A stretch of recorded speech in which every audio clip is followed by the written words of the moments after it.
ಯಾವಾಗ ಹೇರಬಹುದು ಅಂತಂದರೆ ಬಾಹ್ಯವಾಗಿ ನಮಗೆ ಯುದ್ಧದ ಸಂದರ್ಭ ಬಂದಾಗ ಅಥವಾ ನಾವು ಒಳಗಡೆಗೆ ಆಂತರಿಕವಾಗಿ ಒಳಗಡೆಗೆ ಏನಾದ್ರು ಗಲಭೆ ಗೊಂದಲ ಇಂತಹ ಒಂದು ದಂಗೆ ಇಂಥ ಸಶಸ್ತ್ರ ದಂಗೆ ಇಂತಹ ಒಂದು ದಂಗೆಗಳಿದ್ದಾಗ ತುರ್ತು ಪರಿಸ್ಥಿತಿಯನ್ನು ಹೇರಬಹುದು ಅಂತ ಇದೆ. ಭಾರತ ಪಾಕಿಸ್ತಾನ ಯುದ್ಧ ಆದಾಗ ಹೇರಿದರು. 1971ರಲ್ಲಿ ಚೀನಾ ಭಾರತ ಯುದ್ಧ ಆದಾಗ ತುರ್ತು ಪರಿಸ್ಥಿತಿ ಹೇರಿದರು, 15 ದಿವಸ ತಿಂಗಳು ಹೇರಿದರು. ಆದರೆ ಅದು ಅನಿವಾರ್ಯ ಸಂದರ್ಭದಲ್ಲಿ ಹೇರಿದ್ದಾಗಿತ್ತು, ಸತ್ಯ ಇತ್ತು, ಸರಿ ಇತ್ತು ಅದು.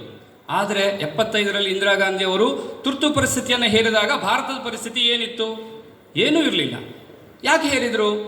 ಯಾಕೆ ಅಂದರೆ ಅಲಹಾಬಾದ್ ಹೈಕೋರ್ಟು ಈ ಇಂದಿರಾ ಗಾಂಧಿ ಅವರು MP ಎಲೆಕ್ಷನ್ ಗೆಲ್ಲಬೇಕಾದ್ರೆ ಏನೇನು ಅಕ್ರಮಗಳನ್ನು ಮಾಡಿದ್ರೋ, ಏನೇನು ಸರ್ಕಾರದ ಕಾನೂನುಗಳನ್ನು ಯಾವ ರೀತಿಯಾಗಿ ಜನರನ್ನು ವಶೀಕರಣ ಮಾಡಿಕೊಳ್ಳಿಕ್ಕೆ ಬಳಸಿದ್ರೋ, ಈ ಎಲ್ಲ ಸಂಚನ್ನು ಅವರು ವಿರುದ್ಧವಾಗಿ ಸ್ಪರ್ಧಿಸಿದಂತಹ ಮನುಷ್ಯ ನಾರಾಯಣರಾವ್ ಅಂಥೇಳಿ ಕೋರ್ಟಿಗೆ ಹಾಕ್ತಾರೆ.